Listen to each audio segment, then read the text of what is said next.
Halo semuanya, kenalin aku Oktavila Zahra, NIM 230201191 dari Teknologi Pangan Undip angkatan 2019.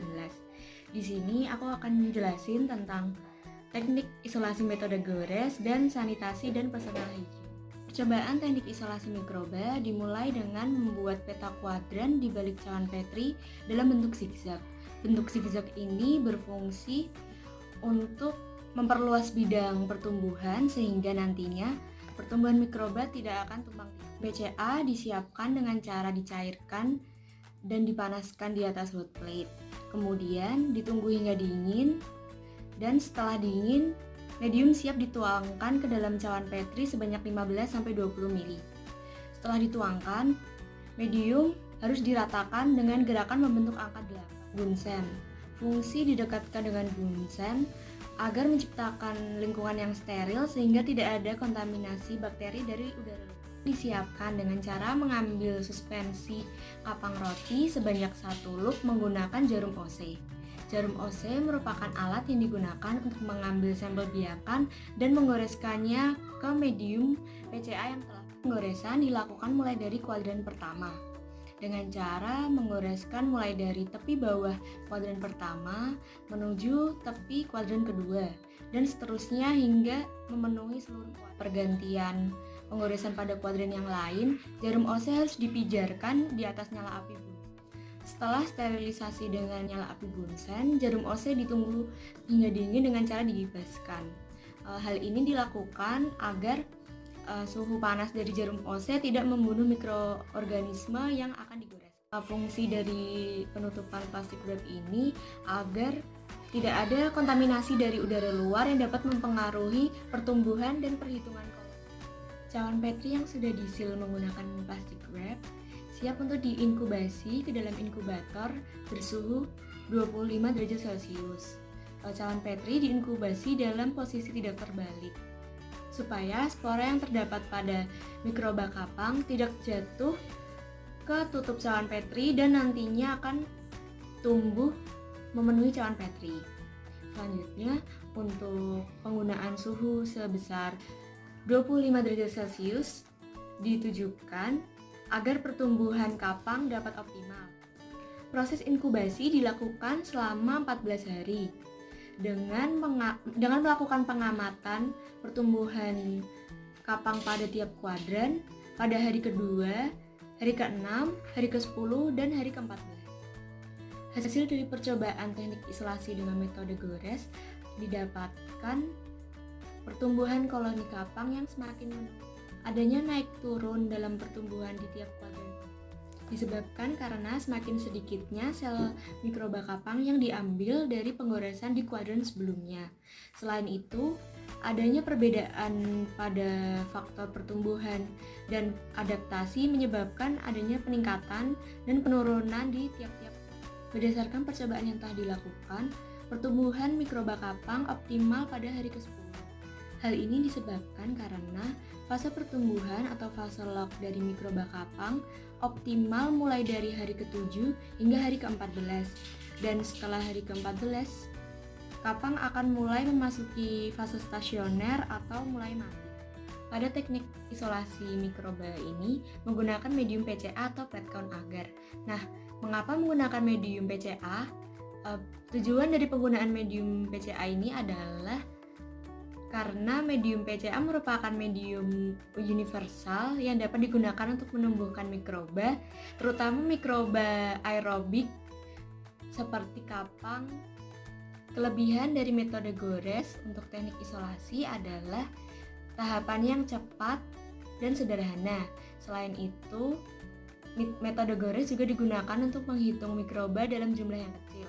Sedangkan untuk kekurangan yang dimiliki oleh metode penggoresan adalah teknik atau cara penggoresannya yang sedikit sulit. Kemudian adanya kemungkinan kontaminasi saat cawan Petri dibuka lebar untuk dilakukan penggoresan. Yang pertama merupakan tahapan sanitasi. Percobaan ini dilakukan dengan swab test, yaitu yang pertama mengusapkan swab stick ke sampel yang akan diuji, yaitu permukaan handle pintu kamar mandi dan permukaan meja. ditiupkan pada objek, swab stick yang digunakan untuk menggores langsung dimasukkan ke dalam larutan dilusi. Setelah sampel dan medium dituang pada cawan Petri ditutup dan diinkubasi selama 24 jam pada suhu inkubator 37 derajat Celcius. Setelah itu, dilakukan pengamatan dan penghitungan koloni bakteri yang tumbuh. Percobaan selanjutnya adalah percobaan kualitas udara atau direct air contact. Percobaan ini diawali dengan menuangkan medium PCA yang telah dicairkan dalam kondisi yang hangat ke dalam cawan Petri sebanyak 15 ml. Setelah itu ditunggu hingga padat. Sampel berupa satu helai rambut dan kuku dilarutkan ke dalam aquades. Setelah itu diambil sebanyak 1 ml dan dimasukkan ke cawan Petri yang masih kosong. Kemudian personal hygiene yang lain dilakukan dengan menempelkan 3 jari ke medium PCA yang telah padat. Setelah itu nanti akan diinkubasi pada inkubator suhu 37 derajat Celcius selama 24 jam. Pada sampel dengan 3 jari ini diberi 2 perlakuan. Perlakuan yang pertama, tangan dicuci dengan alkohol terlebih dahulu, dan perlakuan selanjutnya tangan tidak dicuci dengan alkohol terlebih dahulu. Fungsi alkohol di sini adalah untuk memberi perlakuan yang berbeda, yaitu mensterilkan tangan.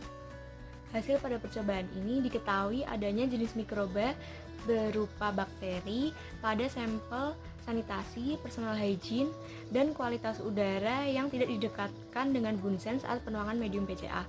Sedangkan untuk medium PCA yang didekatkan dengan bunsen saat penuangannya tidak diketahui adanya bakteri yang tumbuh. Jenis bakteri yang ditemukan pada handle pintu kemungkinan merupakan bakteri jenis coliform fecal, yaitu E. coli, Enterococcus, dan Staphylococcus. Penyebab adanya bakteri ini kemungkinan disebabkan karena kontak handle pintu dengan banyak tangan orang, kemudian karena lingkungan yang lembab, dan karena adanya kontaminasi air dari kamar mandi. Sedangkan untuk jenis mikroba yang ditemukan pada kuku berupa telur cacing Nematoda ascaris, bakteri E. coli, dan bakteri Salmonella. Penyebab adanya mikroba pada kuku ini kemungkinan disebabkan karena kuku kotor, kuku panjang sehingga banyak kotoran yang masuk, dan kuku tidak ikut dicuci atau dibersihkan saat proses cuci tangan. Untuk jenis bakteri yang ditemukan pada rambut, itu ada bakteri Staphylococcus aureus, kemudian Staphylococcus intermedius, dan adanya kapang. Kemungkinan adanya cemaran mikroba pada rambut ini disebabkan karena kebersihan rambut yang buruk, kemudian karena lembab, karena faktor keringat, lalu kontaminasi polusi, dan adanya penggunaan produk yang salah sehingga menyebabkan infeksi pada kulit kepala atau pada rambut. Pada sampel udara ditemukan adanya cemaran mikroba. Hal ini dikarenakan karena meskipun bukan termasuk dalam medium pertumbuhan mikroba, ada kemungkinan udara akan membawa uap air dan debu yang mengandung beberapa jenis mikroba seperti bakteri. Nah, kemudian persamaan dari sanitasi dan personal hygiene adalah keduanya sama-sama berhubungan dengan kesehatan dan kebersihan.